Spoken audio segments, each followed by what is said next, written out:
చేస్తున్నాను కదా, ఇక్కడ ఈ షాట్లో సంథింగ్ ఒక కేవ్ టైప్ ఆఫ్ వాల్స్ మీద బుల్స్ స్కల్ప్ చేసుకుని చూడొచ్చు మనం. అండ్ ఈ సైడ్ లో హీరో కూడా ఉన్నాడు. Something is related to bull అనమాట. Coming to the next detail, teaser లో వచ్చే కొన్ని ర్యాండమ్ షాట్స్ లో ఒక స్టాప్ వాచ్ లాంటిది ఉంటుంది. దీని గురించి కొంచెం రీసెర్చ్ చేస్తే తెలిసింది ఏంటంటే ఇది స్మిత్స్ బ్రాండ్ వారి టేబుల్ క్లాక్ అనమాట. అండ్ ఈ క్లాక్ వచ్చరికి 1940s ఆ టైంలో వాడేవారు.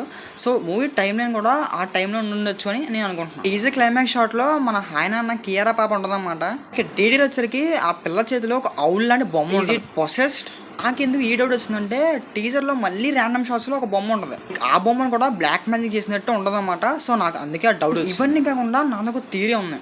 సో ఇవన్నీ విలన్ కాకుండా విలన్కి పైన ఇంకొకటి ఉండి ఇవన్నీ చేపిస్తూ ఉండంటే వాట్ హ్యాపెన్ అంటే విలన్ని మించిన విలన్ కాకపోయి ఉండొచ్చు, అయి ఉండొచ్చు.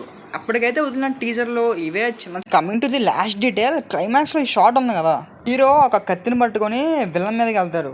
ఇందాక నేను చెప్పినట్టు ఆ కేవ్స్లో వెతికేది ఈ కత్తి కోసమేనేమో. జస్ట్ చిన్న గెస్ అంతే.